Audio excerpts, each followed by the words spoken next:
আমতলী একসময় এই নদীবন্দর ছিল প্রাণচঞ্চল। লঞ্চের হুইসেলে ঘুম ভাঙত আমতলীবাসীর।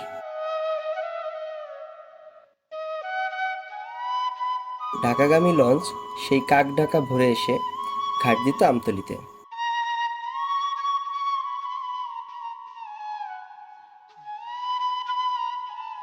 নদী ছিল রাস্তা, লঞ্চ ছিল বাহন, আর যাত্রী ছিল জীবনের গল্পের এক একটা পৃষ্ঠা।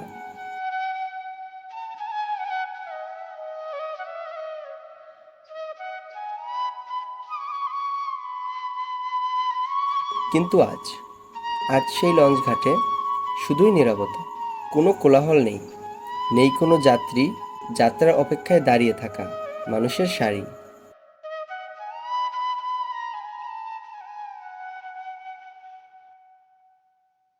পুরনো সেই কাঠের এবং লোহার সংমিশ্রণে তৈরি ঘাট এখন ধসে পড়া এক স্মৃতির মতো দাঁড়িয়ে আছে।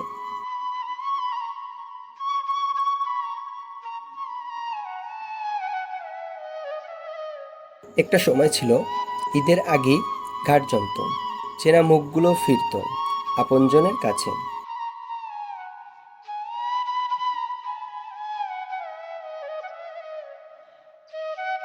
আজ শুধু কোরবানির ঈদ আর রোজার ঈদে এক আধটা লঞ্চ দেখা যায়, শুধুই লোক দেখানো, সেটাও যেন ঐতিহ্যর একটা ছায়া মাত্র।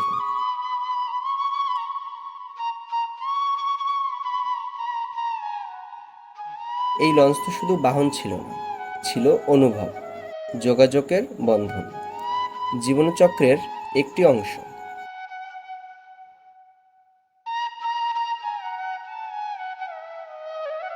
গ্রামের ছেলে যখন শহরে পড়তে যেত, মায়ের চোখের পানি লঞ্চের সঙ্গে পাড়ি দিত শহরের দিকে। বিয়ের পরে নতুন কনের প্রথম ভ্রমণ হতো লঞ্চে করেই।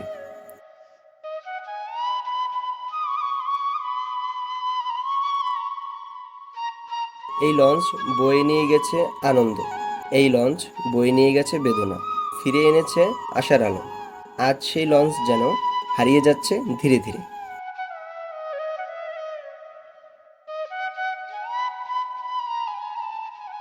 যেখানে এক সময় দিনে একটা থেকে দুটা লঞ্চ ছিল, আজ সেখানে বছরে আসে দুটো।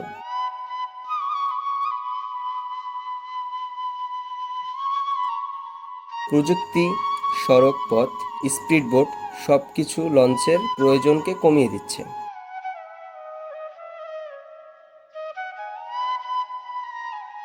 কিন্তু প্রশ্ন হলো, এই শিল্পটা, এই আবেগটা, লঞ্চ চালক, হেল্পার, ঘাটের দোকানদার, তাদের কি হবে?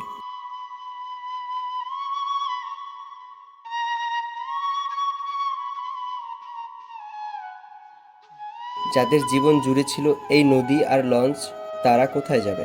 একটা সময় আসবে যখন নতুন প্রজন্ম শুধুই শুনবে, এক সময় আমতলীতে লঞ্চ চলতো, ঘাট জমজমাট থাকতো।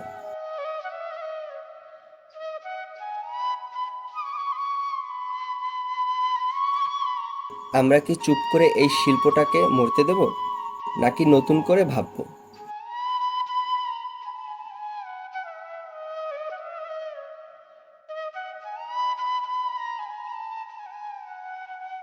নদীভিত্তিক যোগাযোগ ব্যবস্থাকে কিভাবে টিকিয়ে রাখা যায়? পর্যটন, নৌযাত্রা, ঐতিহ্য সবকিছুই একত্র করে আবার ফিরিয়ে আনা যায় না কি সেই পুরনো দিনগুলো, সেই পুরনো দিনগুলোর ছোঁয়া?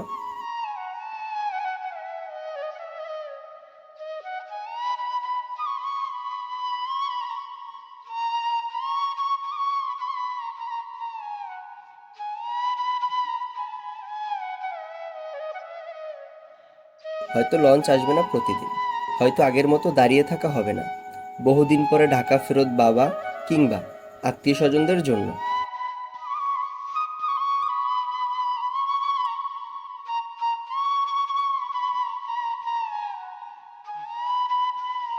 তবুও একটা লঞ্চ, একটুখানি হুইসেল, একটুকরো নদী জীবন, এইটুকুই তো আমাদের চেতনা, আমতলীর ছবি। শেষ লঞ্চটা কবে আসবে জানি না, তবে এইটুকু জানি, আমরা চাই না এই শিল্পটা হারিয়ে যাক নিঃশব্দে।